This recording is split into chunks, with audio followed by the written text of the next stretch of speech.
asleep, I heard the devil call my name. He said, Don boy, come on down. It's time I stake my claim. Well, I cried, and I cried out loud. I'll regret what I have done. But the devil, he just lied. He said, Don, you had your fun. Heard the devil call my name. I heard the devil call my name. I heard the devil call my name. Heard the devil call my name.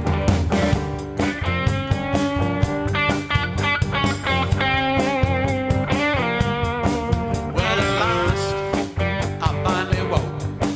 My room was all in flames. My lungs filled with smoke. I heard the devil call my name.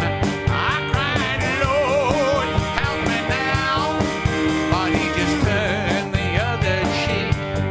He said, I can't help you now. You got your destiny to live. Heard the devil call my name. I heard the devil call my name. Now I feel like I'm burning up inside. I got nowhere to run and nowhere to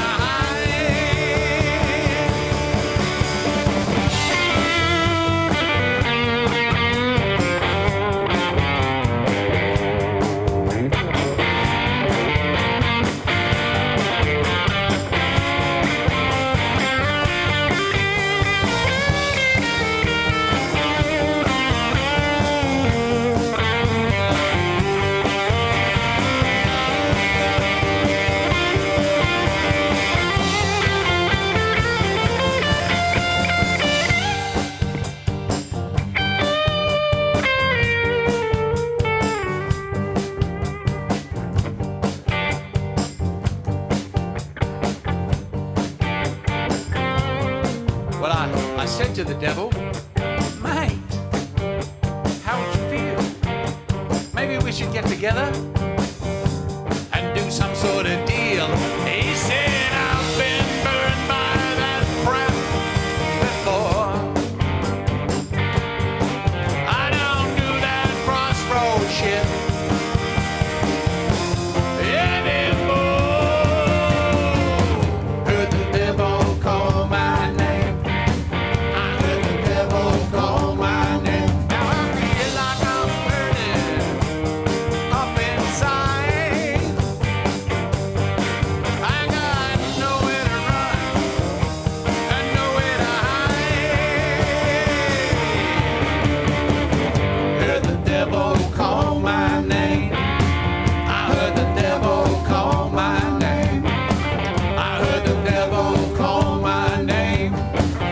Heard the devil call my name.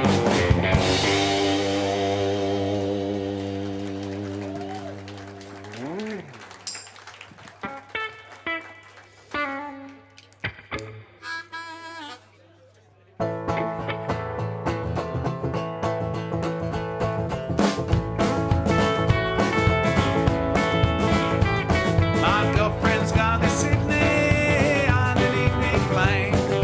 Once she sees those city lights, she won't be back again. And from the airport lounge, I can see the town skyline, see the hills in the distance, and it feels like you're in time. 'Cause I'm back home in Adelaide. Yes, I'm back home again. My sister's gone to Sydney, her husband's gone to Perth. I get a postcard of London from a friend at work. All the kids have gone to Melbourne to kickstart their careers, 'cause the part-time job in Kmart is all we could offer here. While I'm back home in Adelaide. Yes, I'm back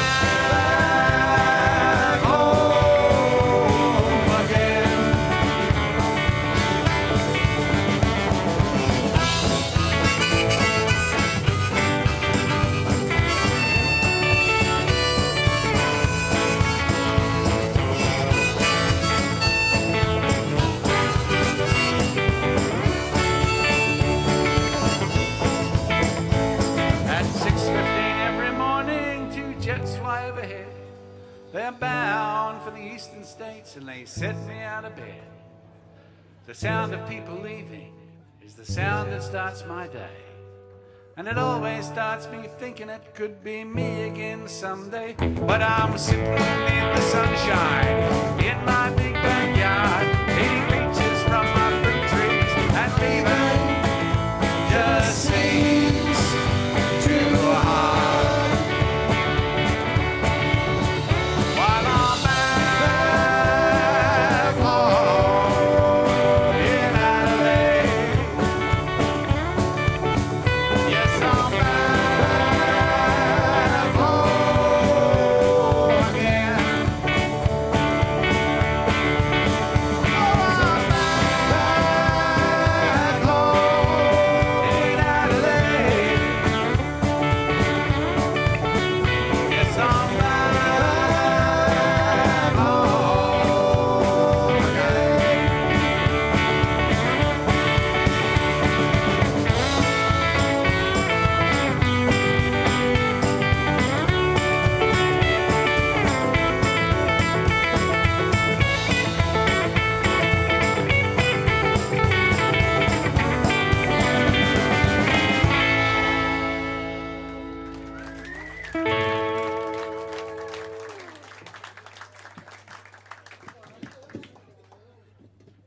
Well, you probably noticed, but I put the wrong key harmonica in my frame, and I probably sounded nearly like Bob Dylan. But, when I first started playing harmonica on the frame, I realised what made Bob Dylan make those noises that he does on the harmonica, because every now and then a hair from your moustache gets caught in the harmonica, and as you go up to a higher note, it rips it out. So you go, ah! And that's what happens. But anyway.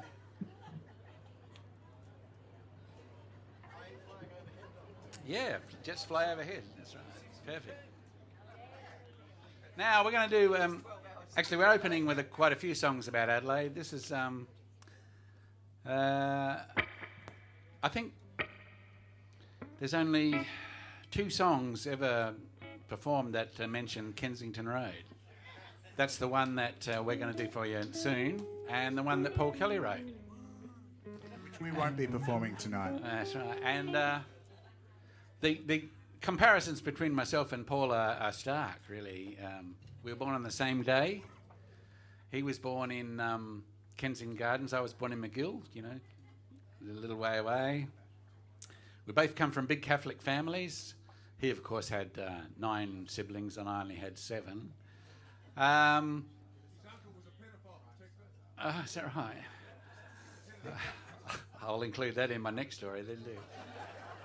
And we both went to Catholic colleges. I went to Morris Brothers just down the corner there, the cheapest one in Adelaide. And Paul went to Ross Trevor, the most expensive one. We both went to Melbourne about the same time. He sold hundreds of thousands of records, and I've sold hundreds. But the only thing I've got over Paul is I don't have to wear a hat when I play. That's right. Anyway, this one's about called Kensington Road.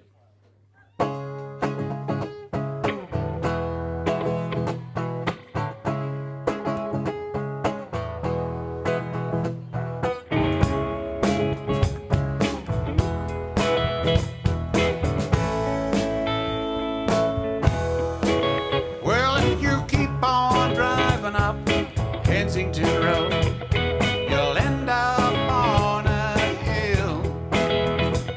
You can look out all over the city from there, where it's quiet and it's still. Well, there must be a million people down there, all lined up in straight rows, and you wonder what the plan is from the air.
Well, you can hear the hum of the traffic, watch the jet planes come and go.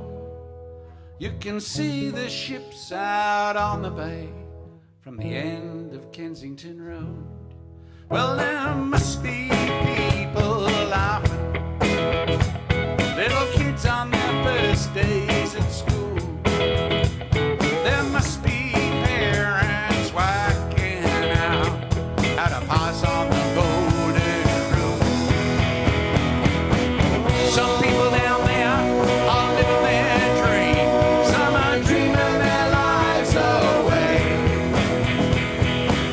Some are living for tomorrow. Some just getting through the day. And it makes me wonder. Yes, I wonder. Well, I wonder why. Oh, yes, I wonder.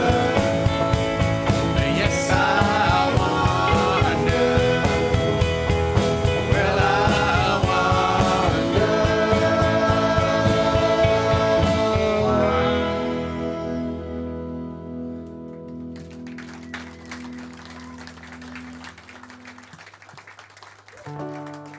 Now we're going to go across to the other side of Adelaide, in the interest of balance. We're going to do Grand Junction Road. Some Grand Junction heads in the audience tonight.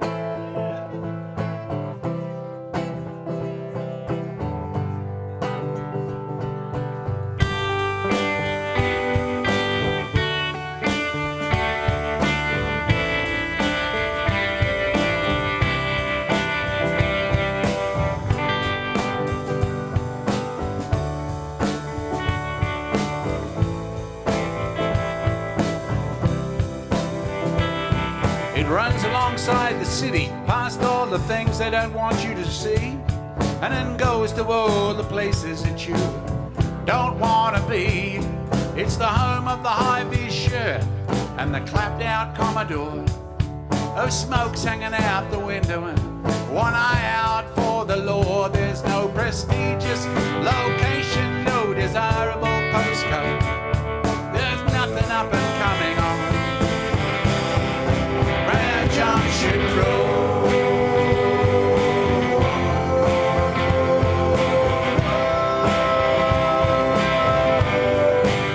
Grand Junction Road.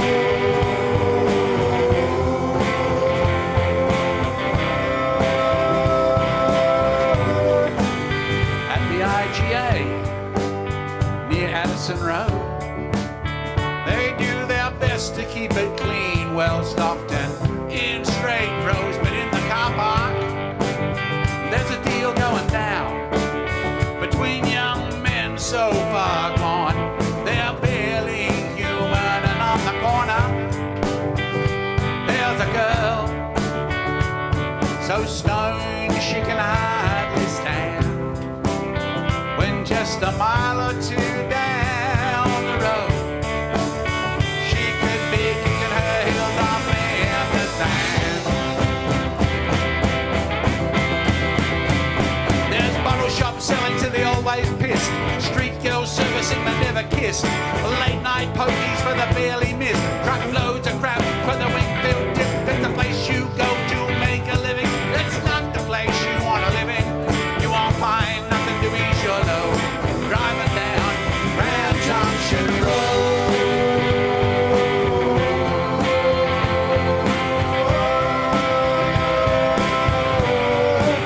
Grand Junction Road.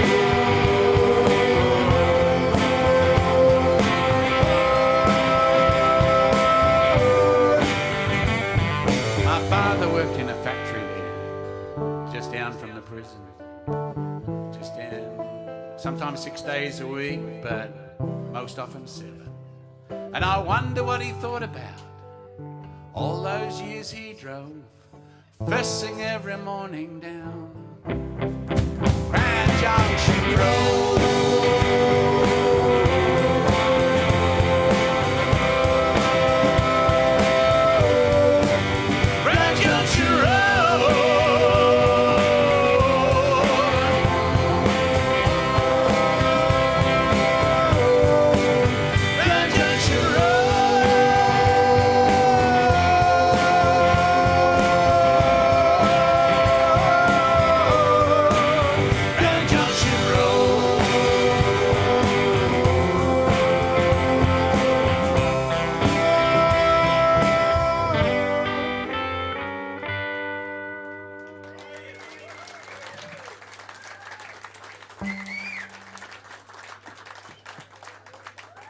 further back in time, if you were a band that you wanted to get anywhere and make some recordings, it was pretty important to have a record deal because recording was so expensive and putting out CDs was so expensive.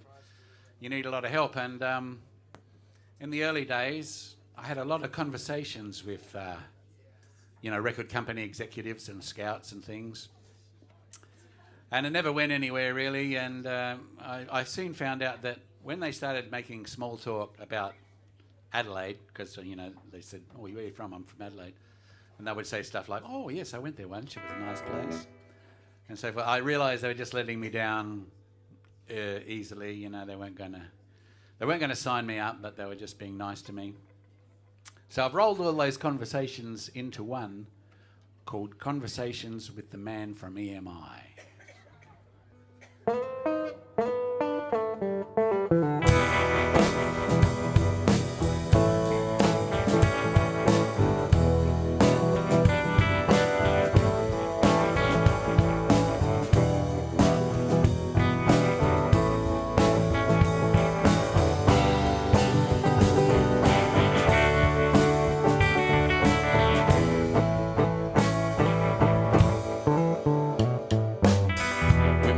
Wine there.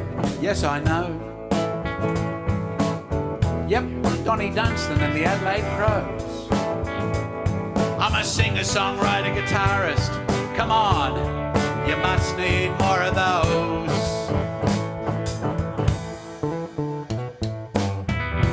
I've played pubs and clubs and halls.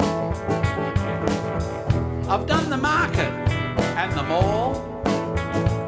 I've played all 4 gigs they've got there 100 times or more.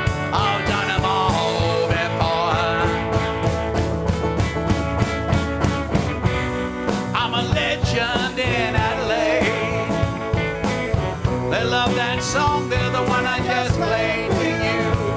They like me down in Robe and they're gonna fly me up to Roxby Down.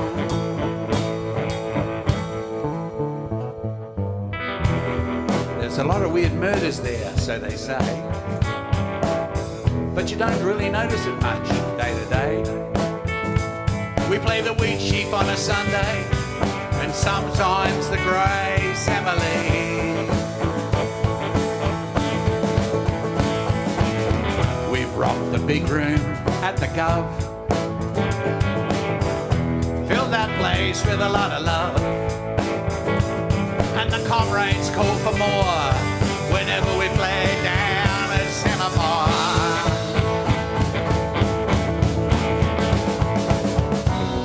I'm a legend in Adelaide. I made the charts there and I get played on a community radio station where the announcer is no relation.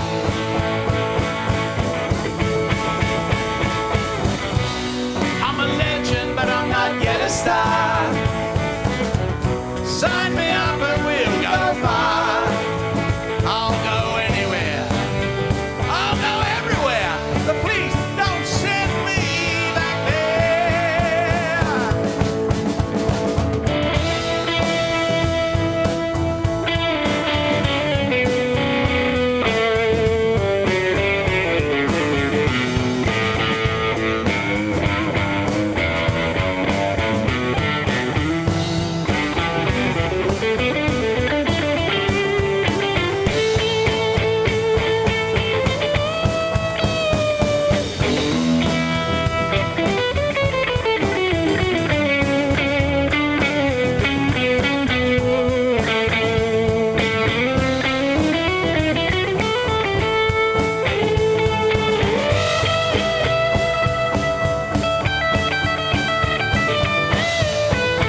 work the system and get a grant. You just drop it. We could work the system and get a grant. You just bend over and drop your pants. Then you dream up some weird marketing plan. And some RTSA bureaucrat hands you 10 grand. It's a 20-minute city, that's all it takes to get around. But don't be mistaken, this ain't town. You can go for a drive in the Adelaide Hills. We got the Clip of 500 and the tour down under, and we love to hate Sam Newman. You can go for a drive in the Adelaide Hills.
I'm getting a bit worried that a lot of these songs are a bit nasty about Adelaide.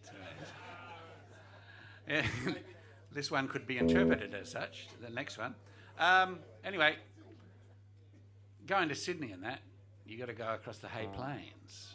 And I've done it a few times, and I've sort of worked out that people from Adelaide are probably mostly the only ones that know about the Hay Plains, because people from Sydney never come here. And if you go from Melbourne to Sydney, you go up the Hume Highway and that, and unless you live in Deniliquin or Hay or somewhere, you might not know about the Hay Plain Blues. But the last time I went across, this song sort of seeped into my mind.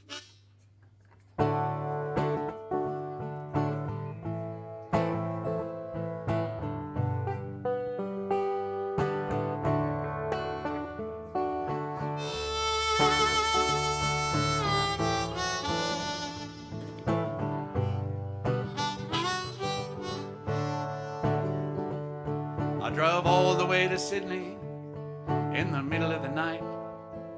When I went through Penrith, it started getting light. In that narrow street in Newtown, outside that front door, it finally got through to me. I couldn't do this anymore. So I turned around and drove back from where I came, fighting with the sun on that wide empty plain, with the Hay Plain Blues. Just drive on through,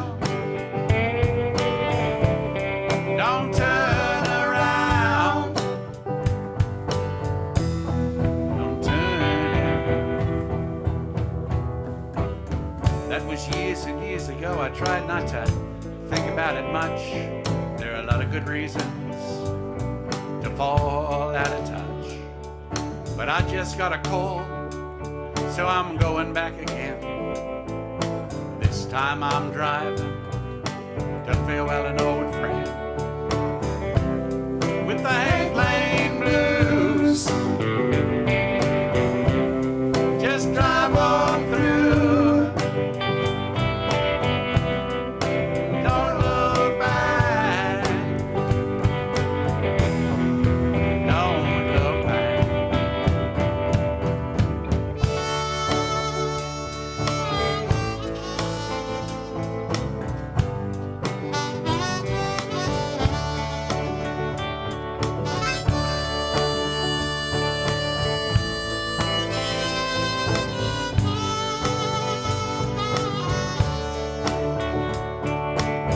There's a lot of time to think lot of sky to see. An eagle drifted way up in the air, undefined a tree, with the hay playing blues, the hay playing blues, the hay playing blues.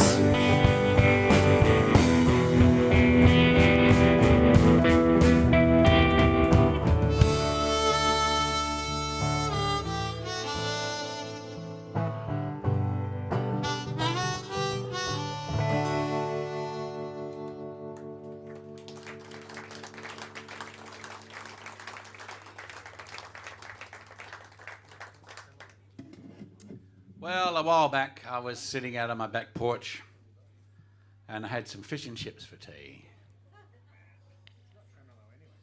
And I also had a cask of cheap red plonk.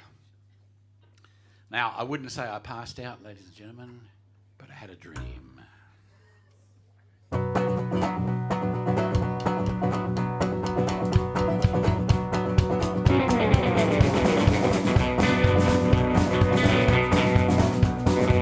I went to Melbourne to kickstart my career.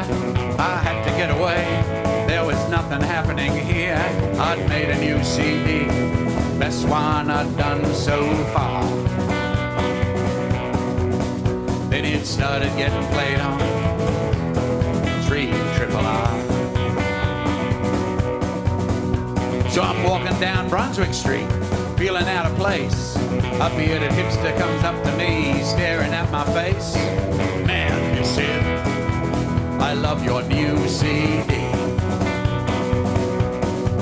I went into a guitar shop there. They wanted a selfie with me. And it was all just like a dream. It was all just like a dream, just like a dream. So we had the album launch at the Corner Hotel. That place was packed with friends and faces I knew well. James Black from Rockwiz, Julia Zamira too. They're checking me out for episode number 992. Paul Kelly slips in and sits down in the back corner. Courtney Barnett, Jeff Langley, hey, and R-Man from Warner. And during the break, Gadinsky comes over to me. Donnie, he said, let's get some action up in Sydney. I'll organize a tour, just leave it all up to me. And it was all just like a dream.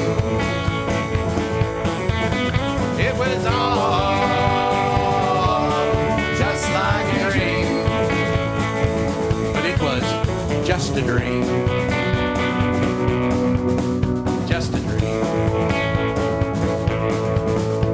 'Cause now I'm in the front bar of the Federal Hotel with a few lonely drinkers. It's a scene I know well. They stare straight ahead as I sing Pat Malone. But they're together, unconnected. It's a little too close to the bone. And after the gig, the manager comes over to me. I know he's going to try and renegotiate the fee. I've done okay though. I sold 2 CDs. Enough for some cheap wine tomorrow and fish and chips for tea. I'll get a cask of piss tomorrow and have fish and chips for tea. It was all just a dream. It was all just a dream. I had a dream. Just a dream.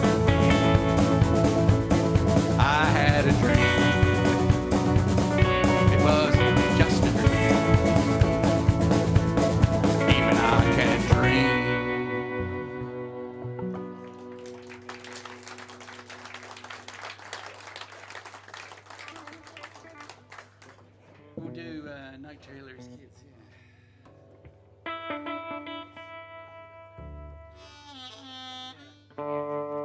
Well, way back, I used to go to Morris Brothers, which is just down on the corner there. It's not there anymore, which is probably a bonus for everybody involved. I remember coming home at the end of third year and I said to my old man, I'm never going back there. I don't care, I'll go and work in a factory or, you know, buildings, be a brickies labourer or something, but I'm never going back to Morris Brothers. So they said, oh, all right. So instead of catching 2 buses every morning and 2 buses every night to get back home to McGill, I went up to Nord High, which was a 3-minute walk from our front gate, you know. And it was like an eye-opener because there were girls in the class. And even though, you know, I had 3 sisters at the time, these were like proper girls, you know. I like my sisters. And anyway, after a short time, I had a girlfriend called Hillary. And it was a short and innocent affair. We used to walk around a little bit, sometimes hold hands. And it worked for a while. And didn't end up well, but anyway. Years later, just recently, I thought, I wonder what's happened to Hillary, you know, so you can Google these days, you find out. And it turns out that Hillary was a professor of higher mathematics at the Australian National University. And she was famous for coming up with some incredible theory that only 12 people in the world could understand about time and space and things like that. And I know that she knew about all that sort of stuff. I remember that because I explained it to her in 4th year.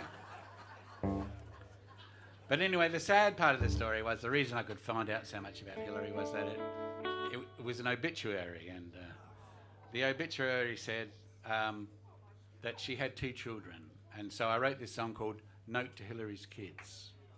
Oh, I've got to swap guitars, sorry. I have to roll that.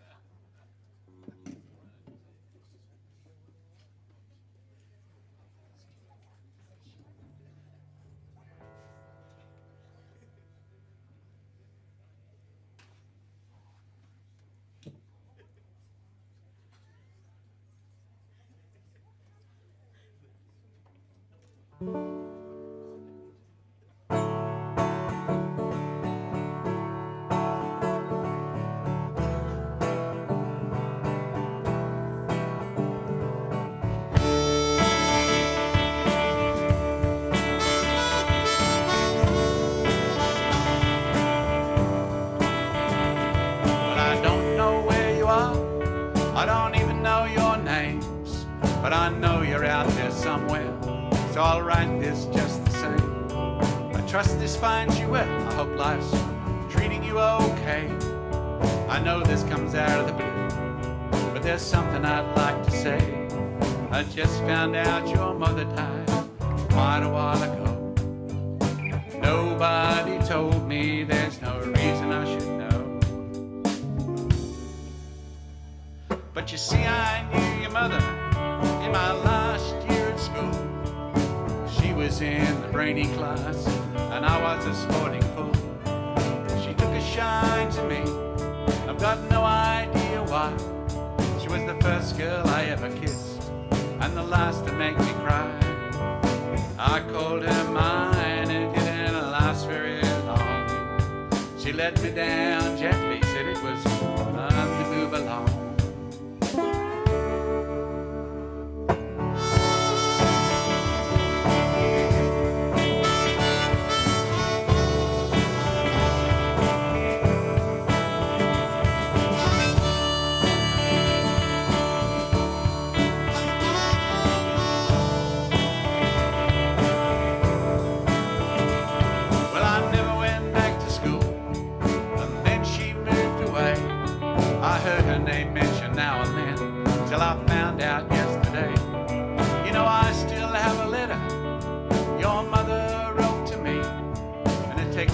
Back to that summer and love's mysteries.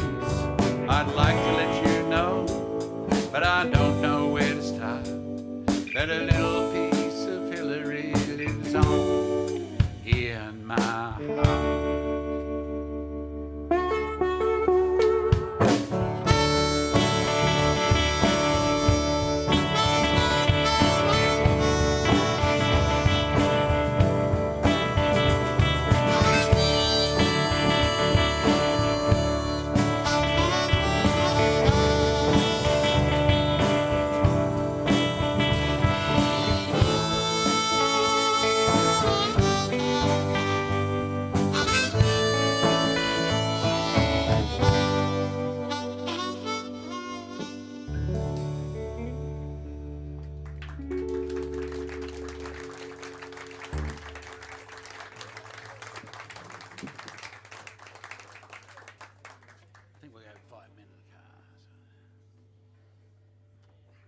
Now, I've mentioned, actually, we've done a fantastic job of getting rid of the Prawnhead CDs. There's been lots of... Don't forget, if you want a free CD or if you can donate a bit, grab one, because we would rather see them being used and listened to than just sitting around in a box. You can also use them to scare birds away from your fruit trees. Yes. Coasters. Really inefficient mirrors. But anyway, speaking of merch, I wrote this I've written a bio a while back, and the first edition sold out, so I rewrote some parts of it and put more in it, and the second edition that came out a couple of years ago, called This Could Be Big, 40 Years at the Dag End of the Australian Music Industry. And it just so happens I've got a few here for sale tonight. And sometimes, well, it's really, a lot of it's around the days of the band I was in called the Bodgies. And we used to do stuff like, we'd travel over to Melbourne, do 7 nights a week for 2 weeks in a row there, go right up to Sydney, do 7 nights a week for 2 weeks there. We do things like play at the Mansell Room, which I mentioned in an earlier song. Finish at 4 in the morning, hop in the car, drive back down to Melbourne for a gig the next night. And just went on and on until we got worn out. But, sometimes I'm asked to sum up the book in a few words, so I just say 5 men in a car.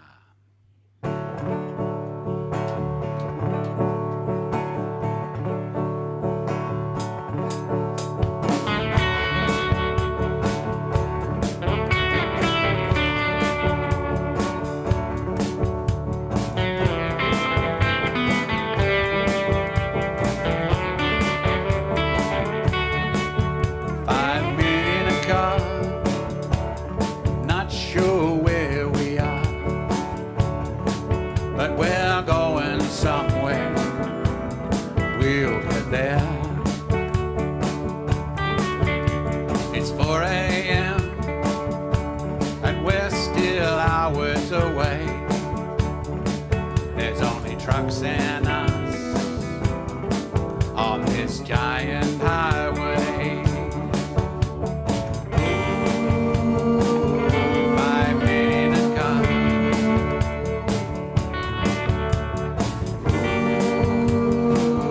5 men in a car. Towns go by, they're just names. Refueling stops on our road to fame. We've been here before, maybe. Now I'm not sure, but it looks the same as the place before. Now it's my turn to drive.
The oil light comes on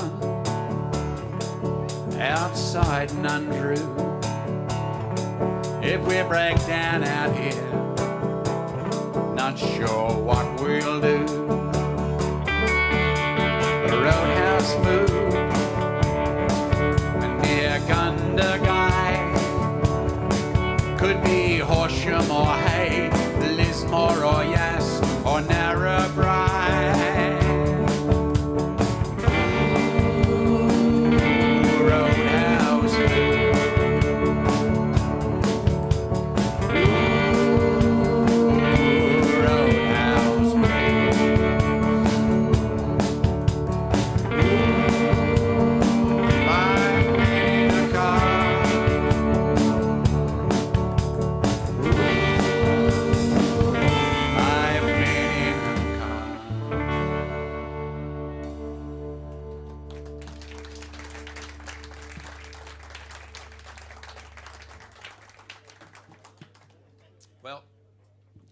was barely 20, just turned 20, the older sister of my girlfriend at the time said, Don, you should do the backpacker thing, go to Europe, you know, Earl's Court and all that sort of thing.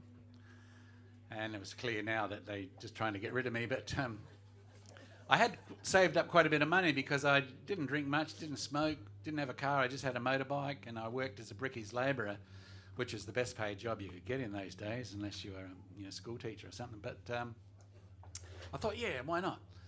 Nobody I'd known in my family or anybody had ever been to Europe, and I didn't know how cold it was in January in Europe, because that's when I arrived there. My plan was to buy a motorbike, ride all around Europe and England, Europe, and down through Asia, through to back to Australia.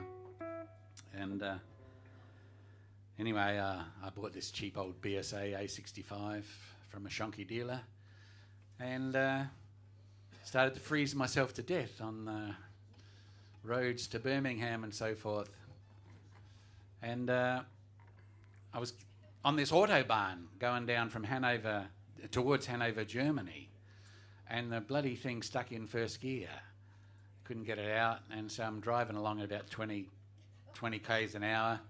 And everything's going past at 100 miles an hour, big trucks and everything. I tried to fix it, but my tools and helmet got blown down the road and nearly got killed. Anyway, so I made my way to this youth hostel in Hanover in first gear, and a bloke showed interest in the bike, so I sold it to him for 50 drachmas. And I went down to the the only bar I could find in Hanover was this Snaps bar full of old farts, you know, and went to try and buy my beer with the drachmas, and it turns out drachmas was Greek money, and 50 drachmas was barely enough to buy a beer anyway. But a bloke took pity on me and paid for my beer. But that was the memory that sort of created this song we're going to do for you now. But there's more memory. The Paris Olympics have brought back a lot of memories, because I remember about 4 o'clock in the morning waiting for a bus there after I sold my bike, and all I could see around me was dog shit. And those toilets they had in Paris, where they were in the middle of the road, and there was a low fence about this high around them, and you see all blokes in there, you know, as you drove past doing that, you know. I never thought of that since I left. Anyway, yeah, my memories of Paris are great. It's a beautiful city. Yeah. Yeah, of course I couldn't afford to go to any of the proper, you know, proper scene sites, yeah. Anyway, what I got sidetracked. Oh, Pat Malone, that's right. And this will be our last song tonight, so thanks very much for coming along. Appreciate it. Been a great crowd. And we've had a good time.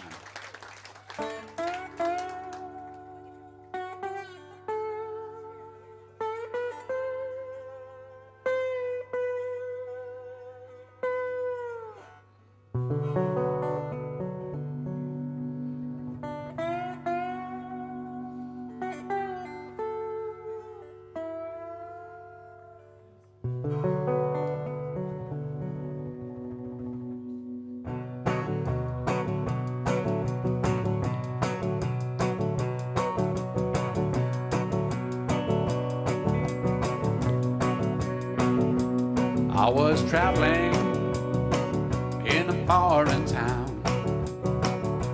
when a stranger flagged me down. I was lost and far from home when I first met Pat Malone. After a while we went our separate ways, and for many years he disappeared, never leaving a trace. Then in a crowded bar I was drinking alone. He said, "Remember me, I'm Pat Malone." He brings no comfort, he brings no cheer. That's just the way it is when he's here. But when the nights are long, there's nothing else to do but drink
alone.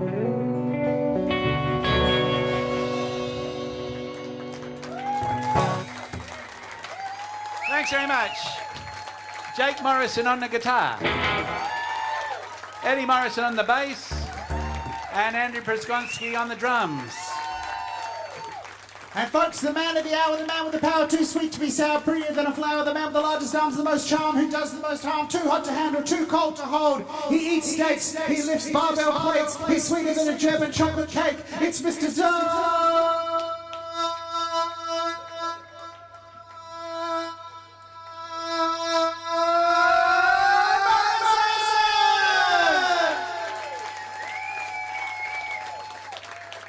I have to say, I'm very proud of getting that wrap up from the face, the Australian face of Hyundai. That's right, folks. Drive Hyundai, the new Hyundai Tucson. What a car. If you haven't seen the ad, look, watch the ads during the Olympics and you'll see Eddie. That's right.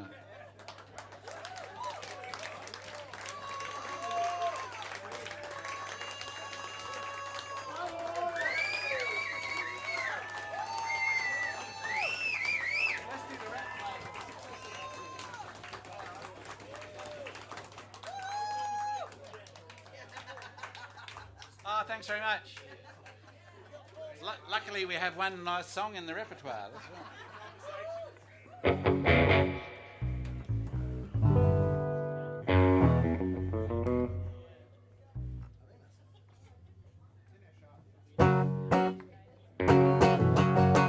right. Oops, it's...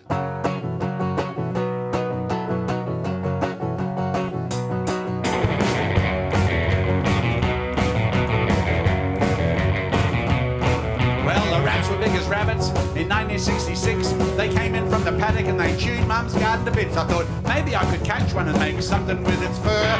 Then we went to town and saw the film Ben-Hur.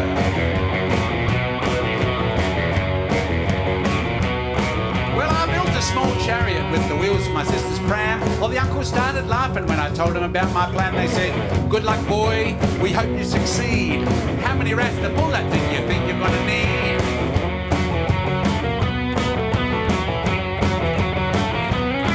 I could get away with 4, but I really wanted 6. I was going to rope them all together and teach them to do tricks. We'd roll around the neighbourhood at fantastic speed. Those rats would pull me faster than any racing steed.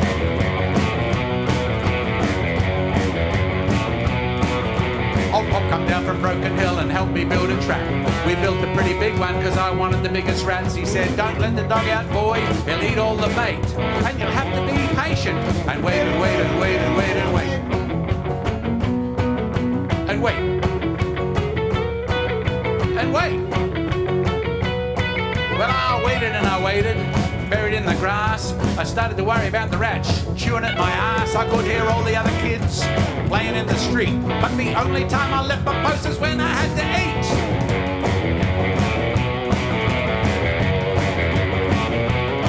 Well, the holidays are ending and the cousins came down to stay. I got a bit distracted, then the rats just went away. I was enrolled in Morris Brothers starting in a week, so I went back to catching yabbies and playing cricket in the street.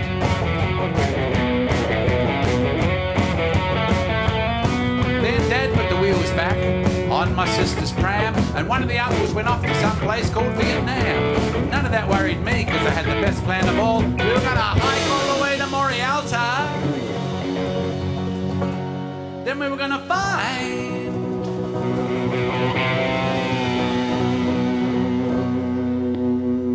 the mythical Third Falls.